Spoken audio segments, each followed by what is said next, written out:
මේ තියෙන්නේ Sony WH-CH720N කියන හෙඩ්ෆෝන් එක. මේක අයියෝ කන්සිඩර් කරන්න ඕනේ කියලා රීසන් 6ක් මම ඔයාලට කියන්නම්. පළවෙනි එක මේකේ ප්‍රයිස් එක. මේක 80000ක් නෙවෙයි 50000කුත් නෙවෙයි.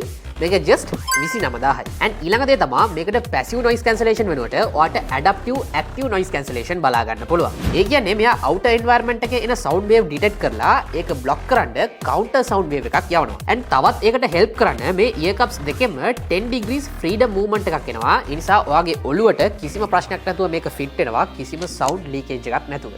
and ඊළඟ highlight part එක තමයි මේකේ battery life එක. ඔයාලට ANC on කරලා 35 hours battery life එකක් හම්බ වෙනවා. ඒ වගේම ANC off කරොත් ඔයාලට 50 hours වෙනකම් මේක වැඩි කරගන්න පුළුවන්. ඒ වගේම ඒ charge එකත් ඉවර වුණොත් එහෙම ඔයාලට මේක wire එකකින් connect කරලා සින්දු අහන්නත් පුළුවන්. මේක ඔයා මිනිත්තු 3ක් charge කරොත් ඔයාලට කොච්චර වෙලා සින්දු අහන්න පුළුවන් කියලාද ඔයාලා හිතන්නේ? විනාඩි 20ක් විනාඩි 30ක් ඔයාලට මේක මිනිත්තු 3ක් charge කරලා පැයක් සින්දු අහන්න පුළුවන්. ඊළඟ දේ තමයි මේ headphone එකේ ඔයාලට 30mm drive එකක් බලා ගන්න පුළුවන්. මේ price එකේ මෙන්න අනිත් standard headphones එක compare කරනකොට මේක light weight ඒ නිසා ඔයාලට සෑහෙන වෙලාවක් comfortably මේක use කරන්න පුළුවන්. මේ headphone එකේම ANC නැති budget version එකක් අපිට බලා ගන්න පුළුවන් CH520 කියලා. ඒ වගේම මේ headphones ඔයාලට Celltronics website නැත්නම් Sony authorized resellers ලගින් genuine 1 year warranty එක මෙලදී ගන්න පුළුවන්. ඒ වගේම ඔයා purchase කරනකොට review Sony කියන coupon code එක use කරොත් එහෙම ඔයාලට total price එකෙන් 5% discount එකක් අරගන්න පුළුවන්. and මේ වගේ තවත් useful video එකක් අරගෙන මම ඔයාලව ආයෙත් හමු වෙන්නම්. until then peace.